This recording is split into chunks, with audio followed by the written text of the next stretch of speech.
All right. I've got to hit mine. Where's mine? Oh, record.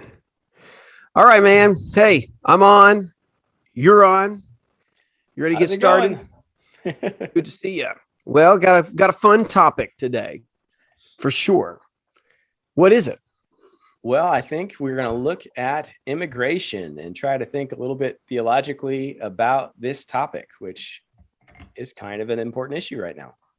Yeah, I mean, we're going to be ahead. We are ahead of the curve because in just about a month from now, month and a half, there will be some woke church that will come and have a nativity scene with baby Jesus and Mary and Joseph in a cage, like they did every year, with a sign that says Jesus was an illegal immigrant. And that's kind of like the mic drop that typically, when you're trying to get into some sort of theological conversation, people will always say, well, hey, Jesus was an illegal immigrant. And there you go, man.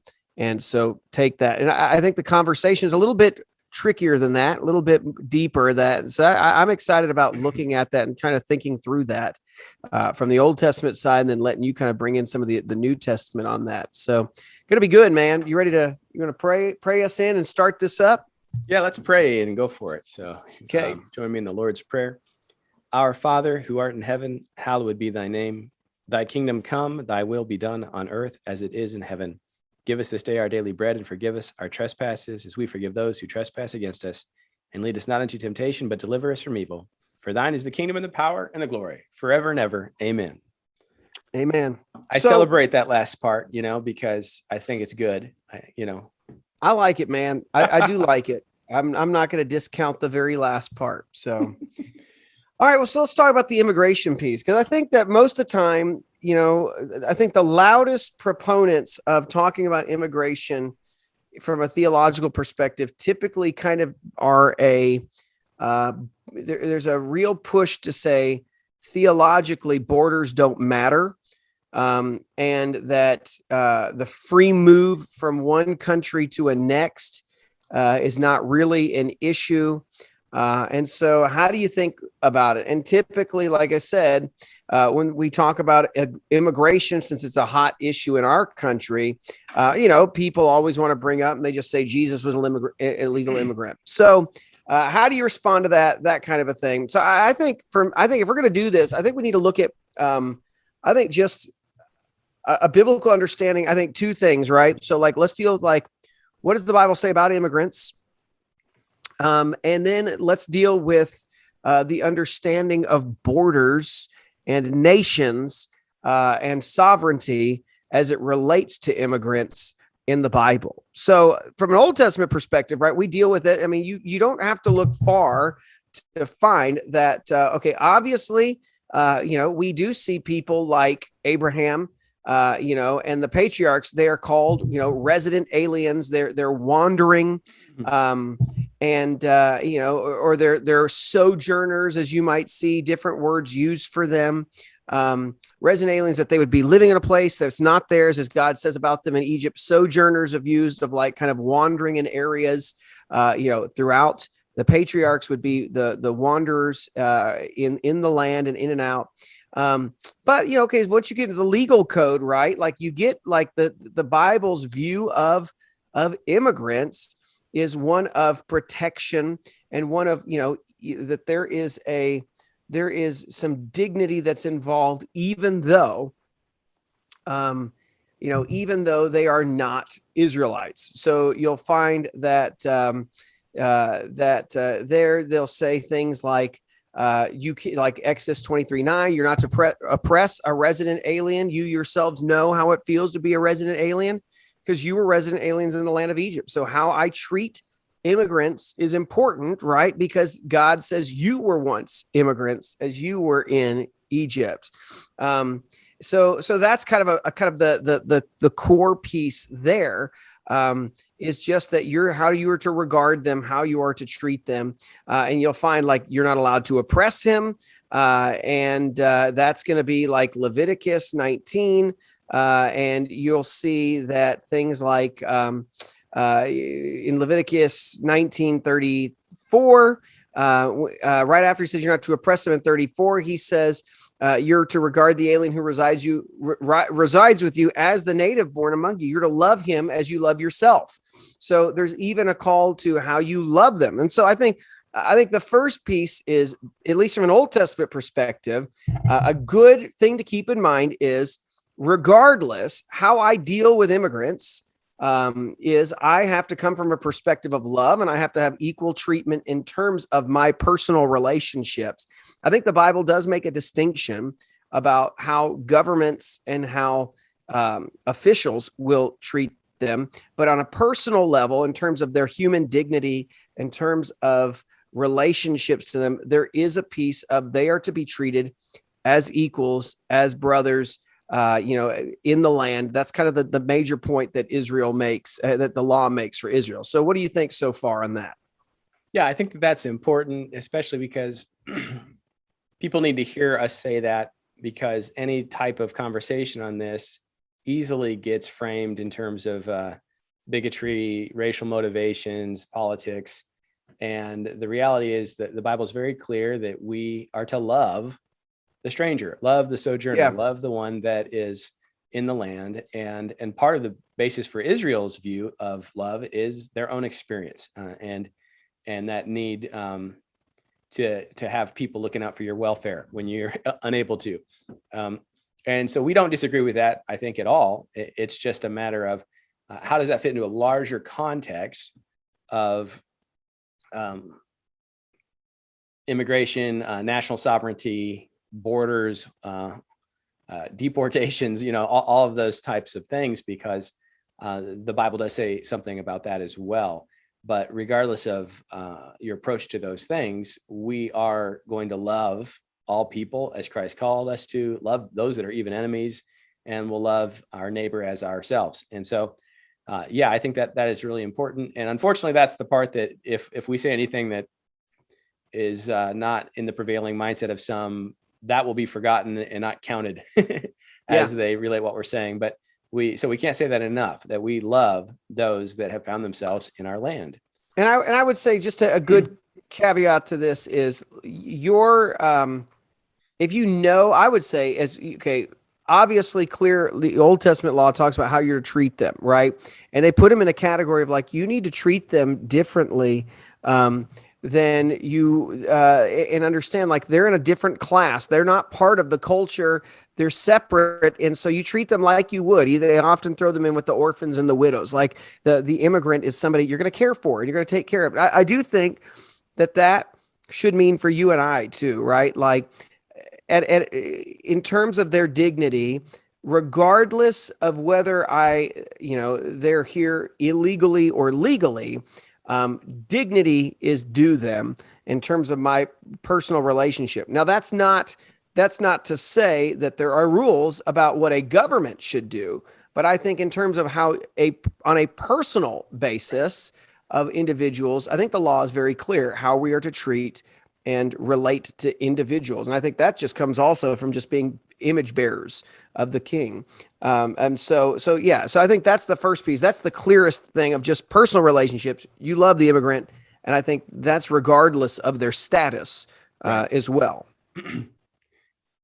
So, in agreement with that, what do we do then? Especially we're Arizona pastors, and border is important to Arizonans. I'm always I kind of laugh when I hear someone from Connecticut talk about how we need to be more compassionate and have more open borders, because it directly affects our communities where it's much less of an impact. There's not a lot of worry about Canadians coming down. And part of the reason is that we offer a better economy, a more stable government, and America is attractive to Latin America, South America, as a place where if you could get here, life likely will be better. And so because of that draw, we end up with a lot of immigrants, right? And many that are legal and many that are not legal, and some that are seeking asylum, right?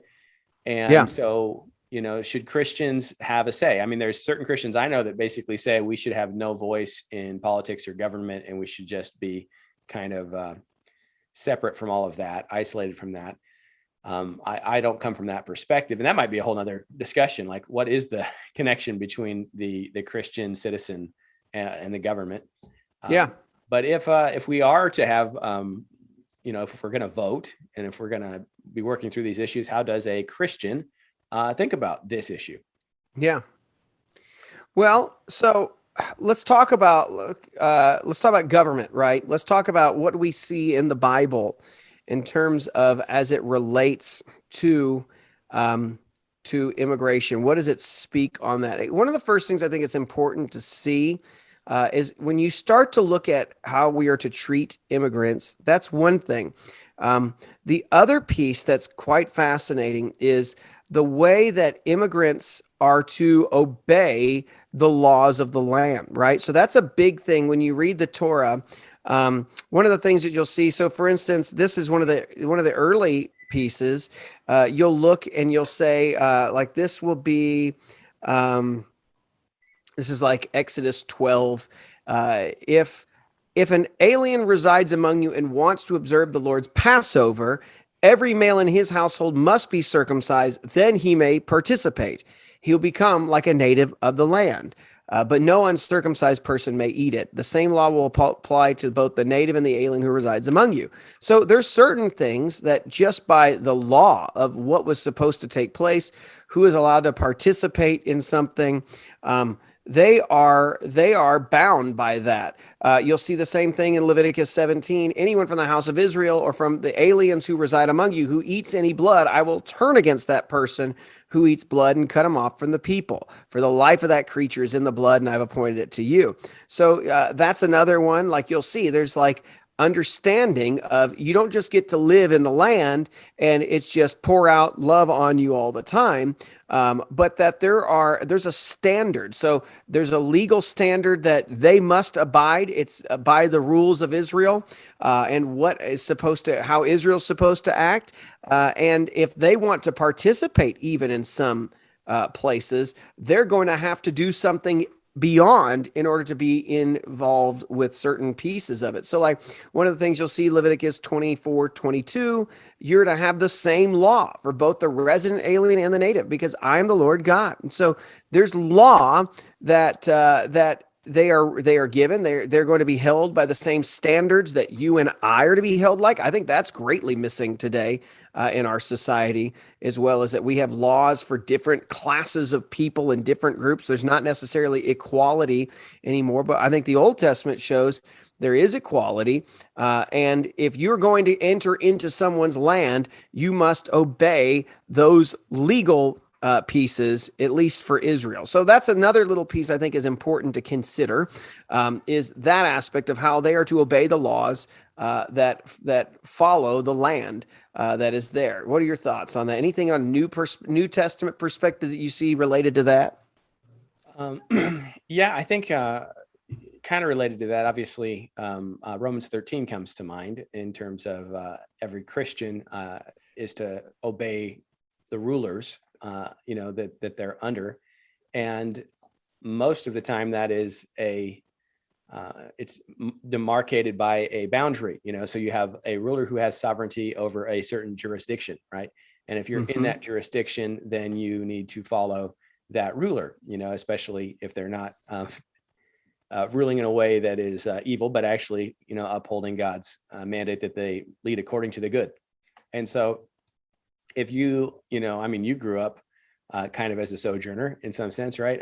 Yeah. And you've lived in a nation, not America. And as a result, you've got to follow the laws of that land. And as a good Christian, we would do that here and wherever we might find ourselves. Yeah. It is interesting. I mean, this is the non-biblical argument, is that most of the world runs on borders. I mean, growing up in another country, especially in an Islamic country, that is one of those things that, like, if you overstay your visa, you're tossed out. They find you, they take you, you're gone. You cross. Here's a fun one. You ever try to cross a border? Try even putting a foot across, like the Israeli border. You ain't gonna have a foot anymore, right? Because you don't just cross in a barrier like to borders of countries, right? This is one of the places where we have real issues and we struggle with our border and understanding that. But I guess this begs the question, right? Okay, so you have to think about like, okay, so the people have laws they need to abide by. There's certain qualifications. If they're going to do something, they need to be able to do this. If you're going to participate, especially in those are the religious laws. But for across the board, that the same laws apply to both to residents and aliens. But here's the other piece. I think there's kind of the narrative pieces that give us glimpses into the laws.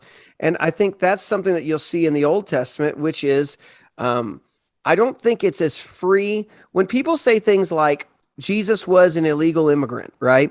I don't think they quite grasp the historical context of what was happening. So, Old Testament world, for instance, you do have you do have lots of giant open places you can go back and forth. They don't have borders, so to speak.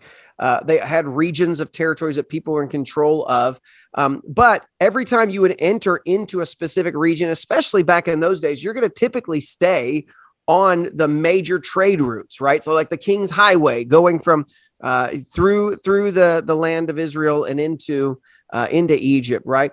So you've got these kind of major inroads, and whoever's in control of those places are going to be the people that meet you and kind of check you out. So some of those things that you'll see, like in the Genesis narratives, you obviously see that, like, okay, Joseph like the patriarchs recognize, Abraham sees it, Isaac sees it. Like, if we're going to go into the land, people are going to know who we are, and they're going to do something to us because they're going to see us. Now, what ends up happening, right, is in all those cases, whether they've wandered into Philistia in the case of Abraham and the case of Isaac, or whether you've wandered into Egypt, all of those guys are met at some point by officials of the king, and then ultimately meet the king. And so when Abram and Sarai go into Egypt, it's Pharaoh's officials who take her and bring her back. And so they obviously are in control, and they interact with her. It's interesting when you think about the stories of Joseph as he goes into the land. He is there. And then when the brothers come, he knows their business. He's got his guys checking in on them and making sure that they are there for what they're supposed to be doing, and then sends them on their way. He controls their coming and going. Actually, if you come back, I'm never going to release you, that kind of a thing. It also is interesting at the very end of Genesis that Pharaoh makes it known, like, go tell your brothers and your family, we want you to come here, right? That's important. And then there's this interesting little exchange later on where Joseph tells his brothers to say the following, and you see that, what does he say? Right here at, I think it's 47, 48, where he tells them, like, I want you to tell Pharaoh that you guys are shepherds, right? So that you will then take the land of Goshen. And so, because they're shepherding is seen as detestable, go ahead, go hang out in that area, right? And so those are things that you kind of see, as well as he controls where they settle. He controls what region they're supposed to go to. And so he gives them permission. That's in 47, and tells them, hey, the land is yours, and go for it. So I think those are things that we've got to keep in mind, at least from an Old Testament perspective. And 46, at the very end of 46, is where he says, tell them that you guys are shepherds, because then you'll get in Goshen. But he's in control of it. They don't just get to wander in and do what they want to do. He controls where they're going to be and where they're going to live. And that's kind of very much the way that goes. When you see the way later on with the empires coming, and I'll stop in just a sec, you fast forward to when the conquest happens, there's towns that, they have to abide by Israel's rules if they're going to stay in.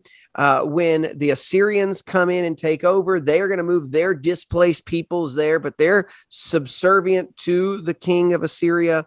And so there's rules. You don't just get to wander in. You don't just get to stay and wander around the empire. No, you're told where you're going to live and how you're going to live.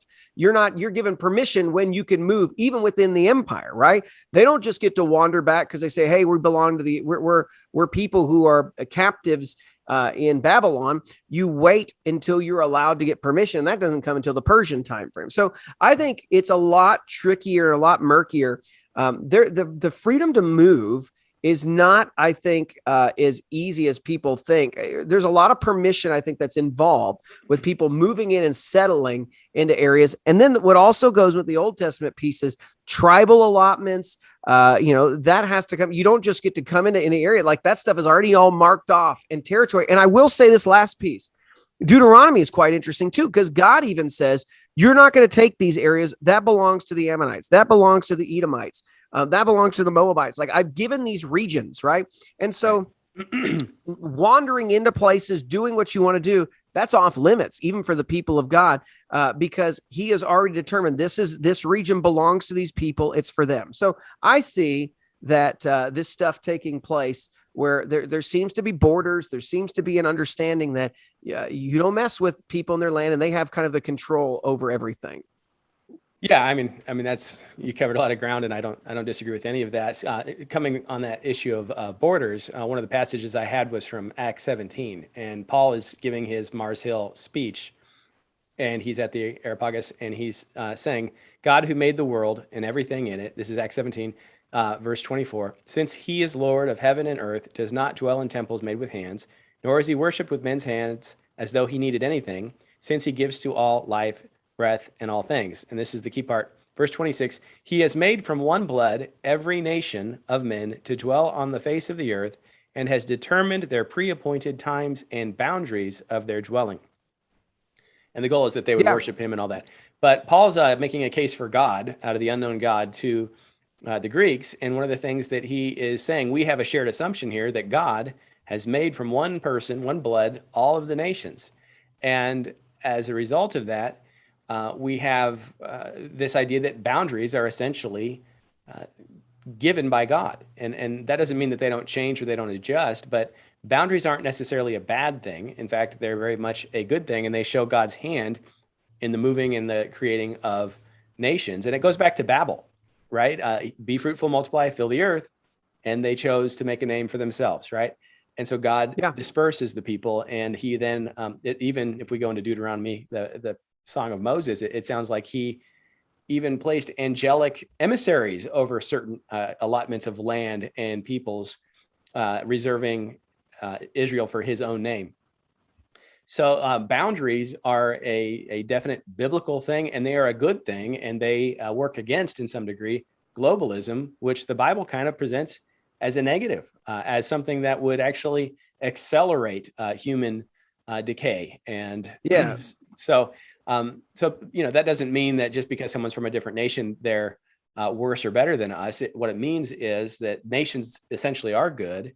And how do you have a nation without a border or a boundary to say this demarcates our nation? So let me ask you this, though. Let's talk about a New Testament perspective, though. So the idea that Jesus can just wander into Egypt, did he do that illegally from a New Testament perspective? Yeah, it's kind of silly, really, because we don't get the whole story. We know he is fleeing from Herod. So you might say he's an asylum seeker, except he never left his nation because he's under the Roman Empire.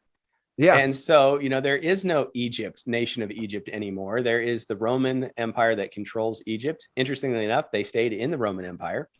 That battle had been fought under Caesar, and Antony and Cleopatra, were defeated, and Egypt was under the control of Rome.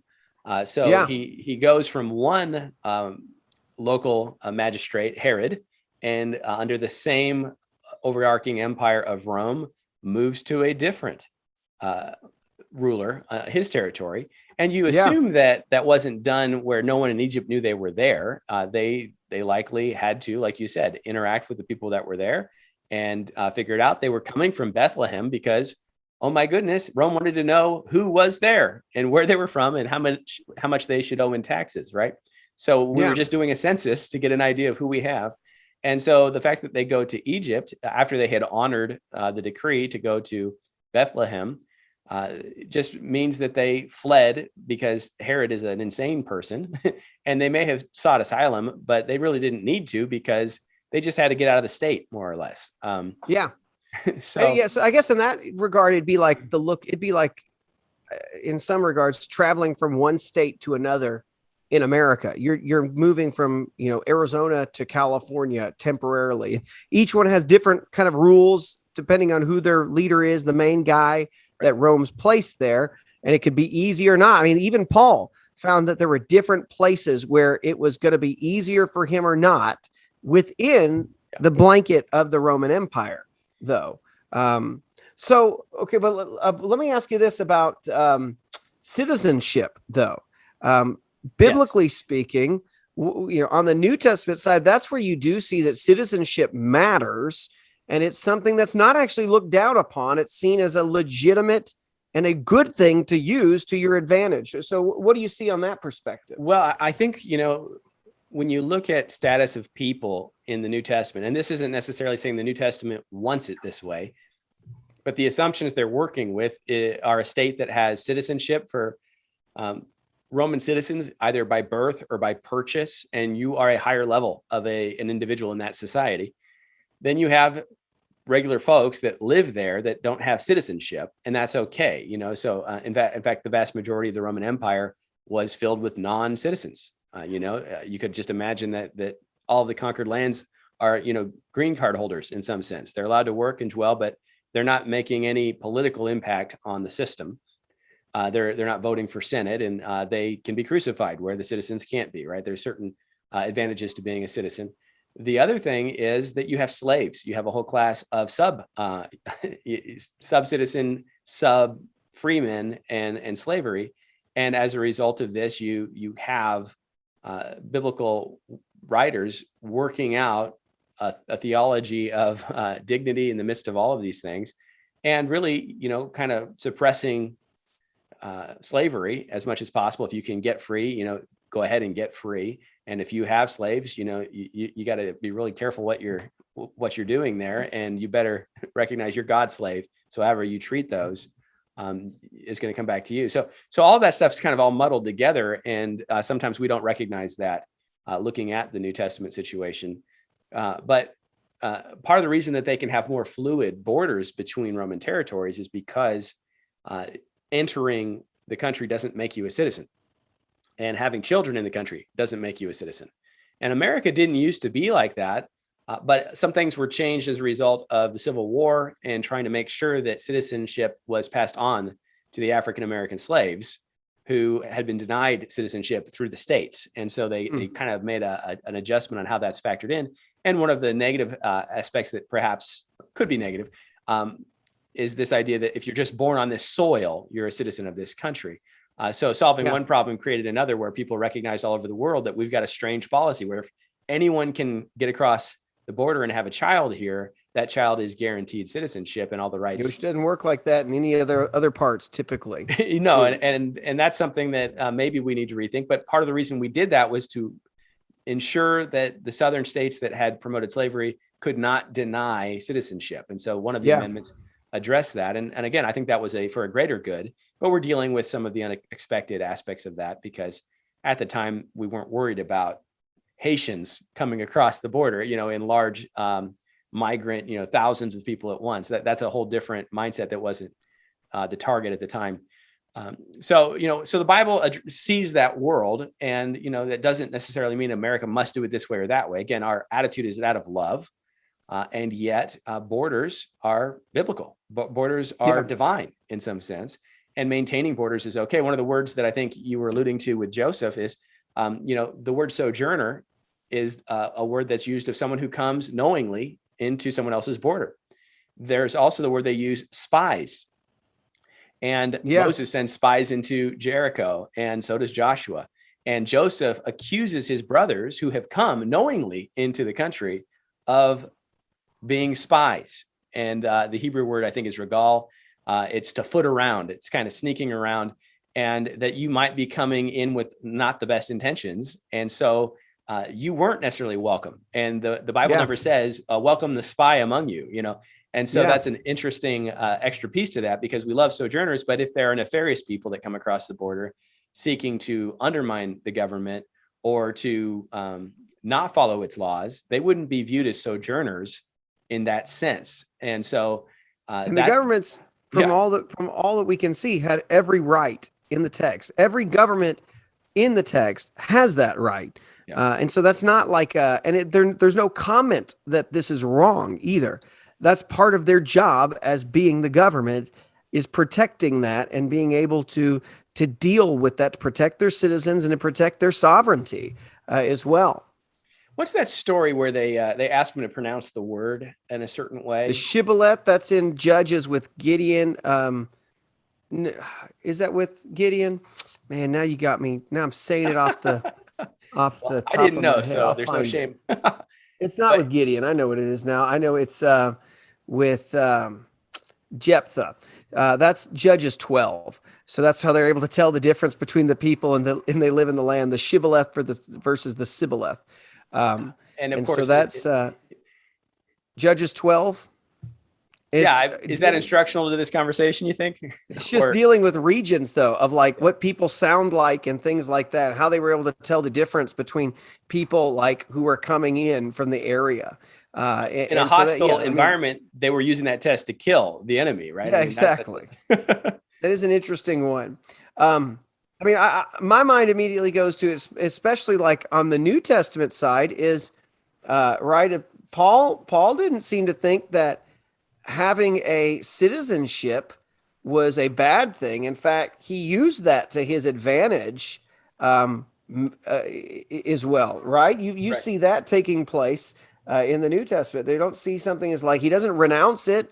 He doesn't say, no, for the sake of everybody else here who doesn't have it, I will not. No, like when he's got it, he plays that card and uses the benefits that come with the fact that he's got it. Yeah, and there's the instance where he actually allows himself to be beaten before revealing that, to bring shame to the local government so that he can have the ultimate vindication, where they march him out, kind of in repentance for what they had done, because they beat a Roman citizen without knowledge. And so, all that stuff kind of comes into play. As far as a Christian thinking politically and what we should do and all these things, there's nothing wrong with protecting borders, knowing who is coming in, so that we can know that they're following the laws. And I think assimilation is a big piece that we may not have time. We might come back at this another time, but the reason they're to drive out the inhabitants of the land is so that they don't assimilate with the Canaanites. Yeah, you don't pick up their practices. In large numbers, without assimilation, the culture of God could be declined. And so you could extend that to what is a nation without its own culture. And so should there be a limit to the number of immigrants at any given time? And I think that was primarily religious. And obviously you don't want, the Canaanites are a bunch of, child sacrificing witches that you see. And, after doing some of the Judges, the stuff in Genesis and some of the stuff in Joshua, you're like, hey, there's some giants there too. And there's some weird stuff that's in there too. So, there's that piece of like, don't pick up their practices, because there's definitely some stuff.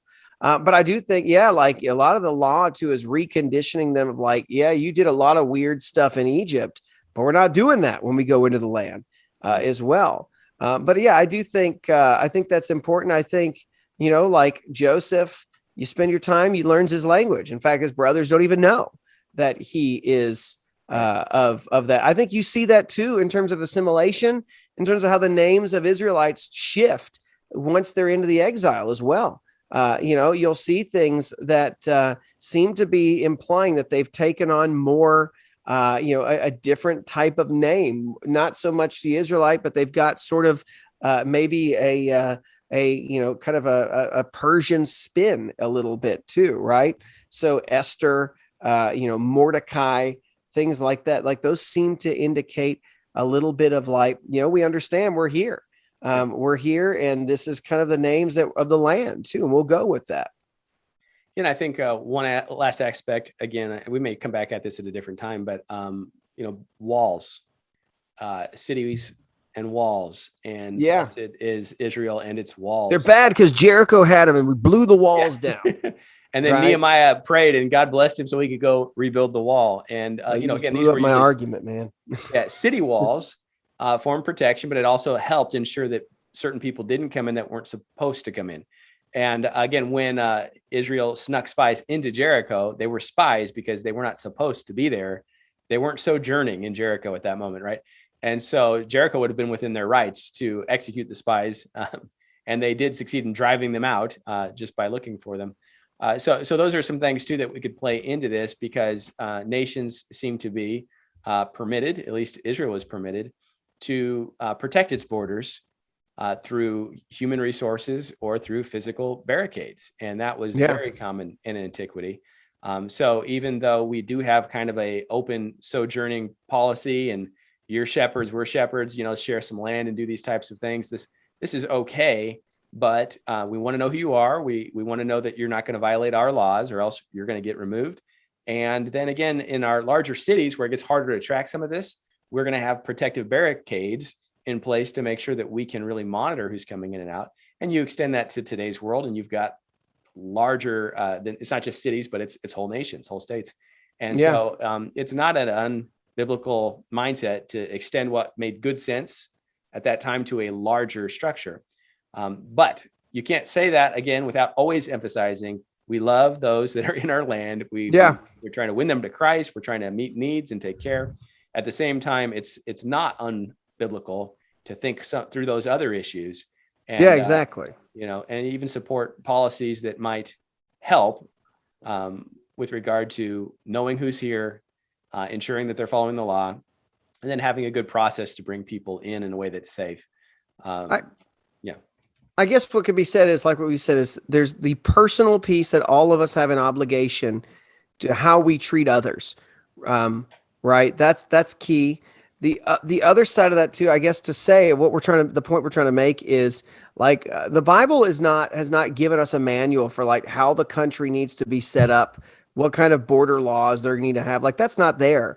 What I do think we should say is I think there's room for a discussion to say, here's what the Bible has, commented on or shown us. And I do think that can inform you in terms of, preference or where you land on some of that. And so I would just say that, like, if we saw things that would show us that these were wrong and that they were bad and they were talked about in a bad way, then I think that would be something we would want to keep in mind as we talk about this. But I do think there's room for disagreement between Christians of like how the nation should be set up and run. I do think that there's I think all the kind of wealth that we see from the Bible, it's not meaning to tell us and teach us about how to run the country, how to run the borders, all that kind of a thing. Though to some extent, there's a little bit of that in the Old Testament law for Israel in the land. But I do think it's good for, how do I think about this? Is it okay? Is it okay to have a position that says, yes, I think there should be borders? I think so, because I think there's no comment on that says it's not. Right. In fact, that seems to be the norm in the Bible. So I just want that to be clear, too, is I think if you want to be an open borders guy, God bless you. But I totally disagree with you, because I don't see really that has ever worked, or even that in the Bible as well. And I don't think that argument fits. I think biblically speaking, it's pretty closed in terms of borders, or at least control. There's always control. There's always somebody who knows who's coming in and who's coming out in areas.